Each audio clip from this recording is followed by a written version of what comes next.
месяца Великого Поста. Сегодня в храмах мы читаем второй день канон преподобного Андрея Критского.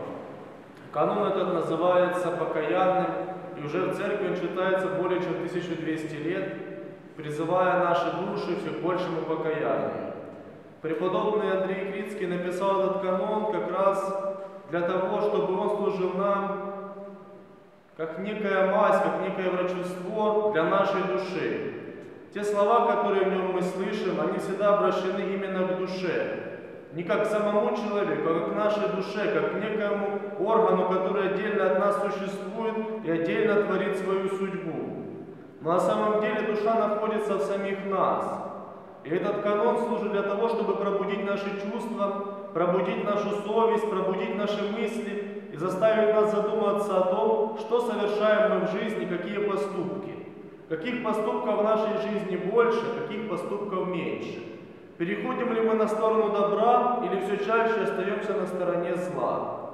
Как некогда написанный псалтырь пророком Давидом, к которому каждый православный христианин обращается, если не ежедневно, то хотя бы раз в неделю, и читает в нем покаянные слова, так и этот канон обращает нас к тому, что необходимо перестроиться, стать на другой путь, на путь познания добра и уйти от познания зла.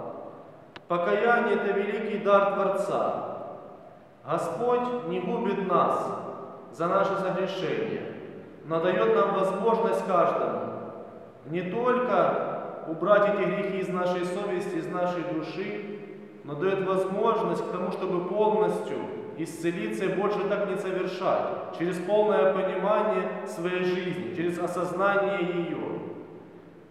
Как в сегодняшнем каноне мы слышали слова, что некогда даже Христос искушался, потому что дьявол, когда Христос находился в пустыне 40 дней, постился и взалкал, явился к нему дьявол и сказал, что хочешь, этот камень станет хлебом. Потом повел его на высокую точку горы и показал все царства. И говорит, что поклонись мне, все царства будут твоими. Это прообраз нашей жизни. Часто дьявол искушает нас то какими-то материальными благами, то какими-то горделивыми чувствами достижения какой-то власти или еще чего-то. И вот самое важное в этот момент, кому мы поклонимся. Вспоминая слова Христа, мы должны поклониться Богу. Христос говорит, да, только Богу необходимо поклоняться, и Ему одному мы должны служить. Но на земле часто мы склоняемся не в ту сторону. И дьявол, пытаясь искусить нас, все-таки сбивает нас с истинного пути, и мы попадаем в его лапы и начинаем совершать греховные поступки. Их очень большое множество. В наше время чаще человек совершает уже не делом, а больше словом и мыслью. Ведь всякая мысль, которая нами была не только обдумана, но уже озвучена, это уже есть грех. Помните, Христос часто говорил, что всякий даже взглянувший на женщину с вожделением уже прелюбодействовал.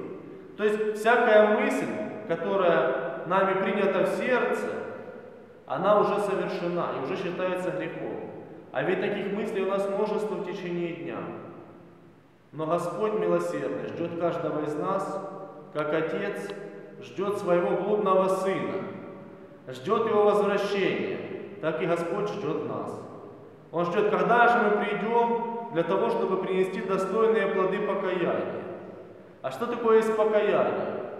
Покаяние начинается с той минуты, когда мы начинаем осознавать свой грех.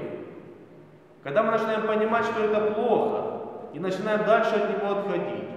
А потом приносим эти грехи на исповедь к священнику. Но опять, это не конец наших действий. Конечное покаяние – это когда человек в следующий раз, прежде чем совершить этот грех, задумается, что это есть грех, и даст обещание больше его не совершать. Вот это истинное покаяние. И как раз на этом каноне, который читается первые 4 дня Великого Поста, а потом на 4-й седмице уже читается полностью, когда называется он Марии Настояние, когда мы вспоминаем и Марию Египетскую, которая была самой большой, наверное, грешницей того времени, и Господь привел ее к покаянию. Так и для нас Господь дает возможность, дает нам веру в то, что любой грех все можно исправить. Нужно только принести достойное покаяние. Вот в эти дни необходимо каждому из нас приходить на канон, молиться в храме, если есть возможность, первые 4 дня. Если не успеваем надо в храм, хотя бы вычитывать этот канон дома, для того, чтобы задуматься действительно, а не упустить это время. Это время благоприятно для нашего покаяния. Аминь.